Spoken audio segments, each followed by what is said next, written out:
দখলদার ইসরায়েলের চালানো হামলার শক্ত জবাব দিচ্ছে ইরান। তেল আবিব ও জেরুজালেমকে গাজার মতো বিধ্বস্ত করে দিয়েছে ইরানের বিপ্লবী গার্ড সেনারা।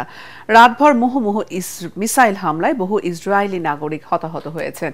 ইরানের সর্বোচ্চ ধর্মীয় নেতা আয়াতুল্লাহ আল খামেনি জানিয়েছেন, সম্মুখ যুদ্ধে ইসরায়েলকে মোকাবেলার জন্য ইরানের সামরিক বাহিনী প্রস্তুত।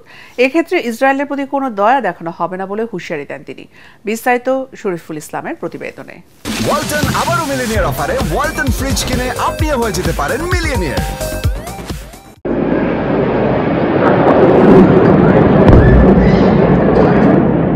ইসরায়েলের হামলার জবাবে শুক্রবার রাতে মোট ৩ ধাপে তেল আবিব ও জেরুজালেমে হামলা চালায় ইরান।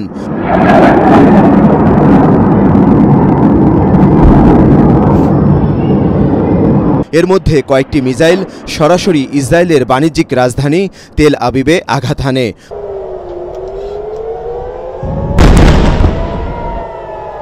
প্রথম ২ দফার হামলায় অন্তত ৪১ জন আহত হন। তৃতীয় দফার আক্রমণে আহত হয় অর্ধশতাধিক।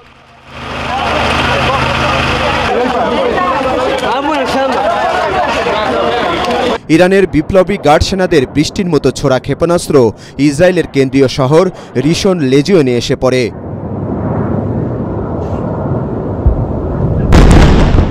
এতে ধ্বংসস্তূপে পরিণত হয় সেখানকার বড় বড় ভবন।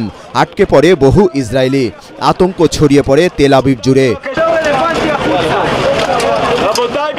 তবে ইসরায়েলের দাবি, ইরানের ছোড়া কয়েকশো ব্যালিস্টিক মিসাইল যুক্তরাষ্ট্রের সেনারা তেল আবিবে পৌঁছানোর আগেই ধ্বংস করেছেন। ইসরায়েলে ইরানের রাতভর হামলার পর সকালে দেশটির রাজধানী তেহরানের মেহরাবাদ বিমানবন্দরে হামলা চালায় দখলদার ইসরায়েল। সেখানে কয়েকটি মিসাইল আঘাত হানে তারা। এই হামলার পরপরই বিমানবন্দরটিতে আগুন জ্বলতে থাকে। এদিকে ইরানের সর্বোচ্চ ধর্মীয় নেতা আয়াতুল্লাহ আলী খামেনি জানিয়েছেন, সম্মুখ যুদ্ধে ইসরায়েলকে মোকাবেলার জন্য প্রস্তুত ইরানের সামরিক বাহিনী। ইসরায়েলের প্রতি কোনো দয়া দেখানো হবে না বলেও সতর্ক করেন তিনি। ইরানে হামলা করে ইহুদি শাসক গোষ্ঠী একটি বড় ভুল, গুরুতর অপরাধ এবং চরম বেপরোয়া আচরণ করেছে। আল্লাহর কসম, এই হামলার ফলাফল হবে গুরুতর এবং ইহুদিরা ধ্বংস হয়ে যাবে। তবে ইরানের পরমাণু প্রকল্পকে পুরোপুরি ধ্বংস করতেই হামলা করা হয়েছে বলে জানিয়েছেন জাতিসংঘে নিযুক্ত ইসরায়েলের রাষ্ট্রদূত। আগামী ৪ থেকে ৫ দিনের মধ্যে সেই লক্ষ্য পূরণের হুমকিও দেন তিনি। আমরা ইরানের সাথে পুরোপুরি যুদ্ধের মধ্যে আছি। আমাদের যুদ্ধ ইরানের শাসক গোষ্ঠীর সঙ্গে, জনগণের সাথে নয়। আমাদের লক্ষ্য একটাই, ইরানকে পরমাণু অস্ত্র থেকে বিরত রাখা। ইরানে ইসরায়েলের আক্রমণের নিন্দা জানিয়েছে চীন। নেতানিয়াহু সরকারকে অবিলম্বে সকল সামরিক অভিযান বন্ধ করার আহ্বান জানিয়েছেন জাতিসংঘে নিযুক্ত দেশটির রাষ্ট্রদূত।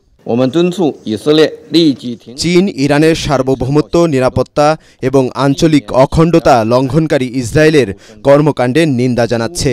ইসরায়েলি অভিযানের সম্ভাব্য গুরুতর পরিণতি নিয়ে আমরা গভীরভাবে উদ্বিগ্ন।